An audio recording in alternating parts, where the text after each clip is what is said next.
श्री राम वृंदावन में कालीदय तट पर प्राचीन कालीदय के विशाल कदम वृक्ष के पीछे वृक्ष लताओं से परिपूर्ण रमणीक स्थान के बीच एक जीर्ण कुटी के सम्मुख विराजमान है एक विशालकाय वयोवृद्ध परम तेजस्वी महात्मा।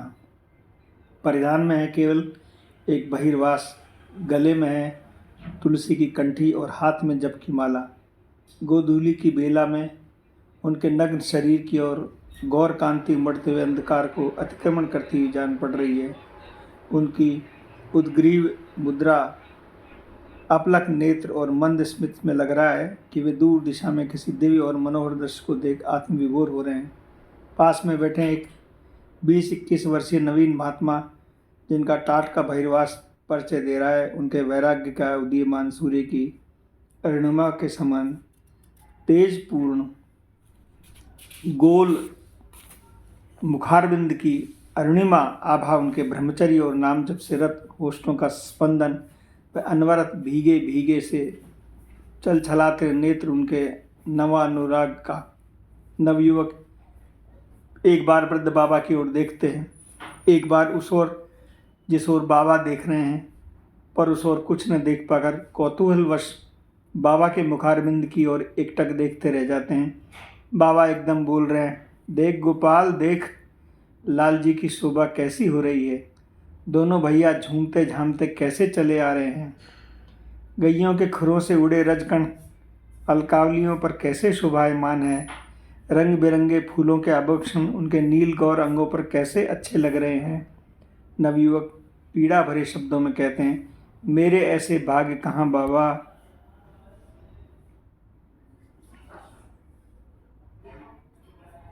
जो मैं देख सकूं। बाबा स्नेह से नवयुवक के गाल पर चांटा मारते हुए कहते हैं, तुझे दिखेगा, जा, मैंने कह दिया तुझे दिखेगा। वृद्ध महात्मा हैं कालीदय पर वृंदावन के सिद्ध जगदीश दास बाबा और नवयुवक सुभाष चंद्र बोस की जन्मभूमि सुभाष ग्राम चांगड़ी पोता के प्रसिद्ध जमींदार श्री भूपेंद्रनाथ चक्रवर्ती के पुत्र और क्रांतिकारी नेता श्री फणींद्र कुमार चक्रवर्ती के भाई श्री धीरेन्द्रनाथ चक्रवर्ती, जो रमणरेती वृंदावन के सिद्ध गौरांग दास बाबा जी के नाम से विख्यात हुए, उन्हें जगदीश दास बाबा स्नेहवश गोपाल कहकर पुकारा करते थे। जगदीश दास बाबा पूर्वाश्रम में एक बड़े डॉक्टर थे। वर्धमान में एक कुलीन ब्राह्मण में वंश में उनका जन्म हुआ था। कालनाम में प्रैक्टिस किया करते थे और एक दीर्घकाय गौरवर्ण पुरुष थे।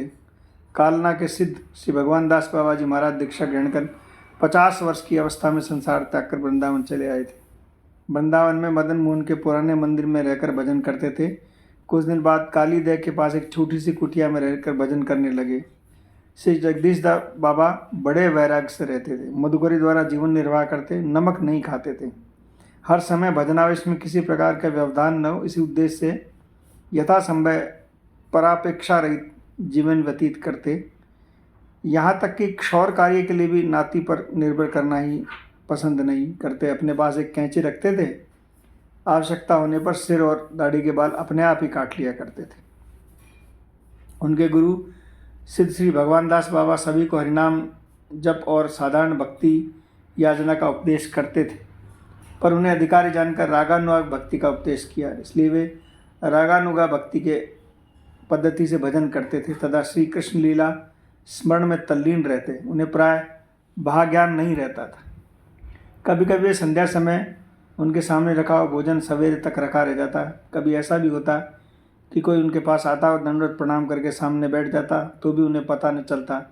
भाग्यान होने पर जब उनसे कोई कहता कि अमुक व्यक्ति आया था, दंडवत कर कुछ देर बैठा रहा फिर चला गया, तो वे अपने आप को अपराधी जानकर बहुत दुखी होते थे। इसलिए प्राय वे जब कुटिया के बाहर बैठते तो अपने सामने शालिग्राम की बटिया रखते, जिससे यदि कोई आकर दंडवत करे तो दंडवत शालिग्राम को और प्रति दंडवत न करने का अपराध न लगे।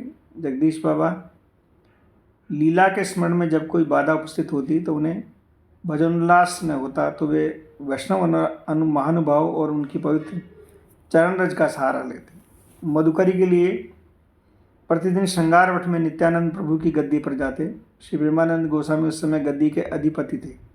एक दिन जब जगदीश बाबा मधुकरी के लिए वहाँ गए तो उन्हें देखते ही बोले, आज आपके मुख पर रोज जैसा उल्लास नहीं दिख रहा है, क्या बात है। बाबा ने रुदे कंठ से उत्तर दिया, प्रभुपाद सब कुछ तो आपके हाथ में है, आज मेरा भाग्य मंद है। प्रभुपाद समझ गए कि आज इन्हें लीला स्फूर्ति नहीं हो रही। उन्होंने कहा, अच्छा मधुकरी का झोला रखकर यहाँ रज में थोड़ा लौट लो। बाबा ने वैसा ही किया। उसी समय यमुना श्रृंगारवट को घेर कर बहती थी। वृंदावन परिक्रमा करने वाले भक्तों को श्रृंगारवट के प्रांगण से होकर जाना पड़ता था। उनकी चरण धूलि वहाँ पड़ती थी। धूलि में लोटपोट होते ही बाबा के मन में भजन उल्लास होने लगा। प्रभुपाद ने अप्रकट होने के पश्चात एक बार फिर उनकी लीला स्फूर्ति में बाधा उपस्थित हुई। तब वे प्रातःकाल प्रभुपाद के शिष्य श्री माधवदास बाबा के पास केशी घाट स्थित श्री गोपाल कृष्ण गोस्वामी के समाज में गए।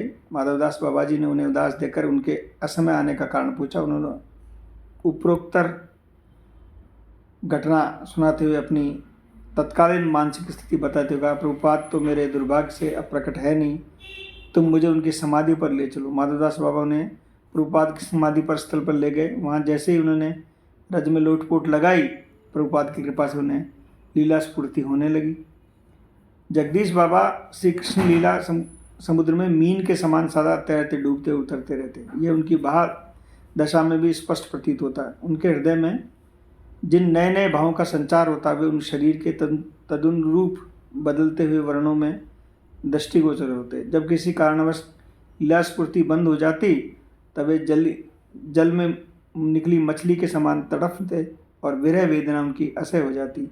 एक क्षण के लिए भी प्राण धारण करना कठिन हो जाता है। एक बार ऐसी अवस्था में उन्होंने श्री गौरांगदास बाबा से कहा, गोपाल एक काम करेगा, आज्ञा कीजिए बाबा। गोपाल ने उत्तर दिया, देख मैं कुएं के पास खड़ा हो जाऊं, तू मुझे धक्का देकर विरह वेदना को मेरी रक्षा कर और मुझे पार लगा इस विरह वेदना से।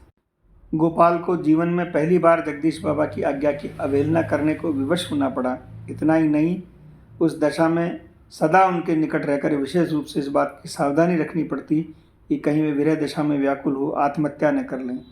गौरांगदास बाबा जी महाराज गोवर्धन में रहते हुए बीच बीच में वृंदावन जाकर श्री जगदीश बाबा को देख रेख करते और उनसे सत्संग लाभ उठाते। एक दिन रात्रि में वे जगदीश बाबा की चरण सेवा कर उनकी सैया के समीप भूमि पर शयन कर रहे थे। उसी समय बाबा वात्सल समुद्र उमड़ा और उन्होंने अपने चरण कमल उनकी छाती पर रख दी। चरणों का स्पर्श पाते ही उन्हें साक्षात श्री कृष्ण लीला के दर्शन होने लगे। उसी समय से उनके हृदय में श्री कृष्ण लीला की स्वतः स्फूर्ति होने लगी। जय जय श्री राधे निताई गौर हरि बोल।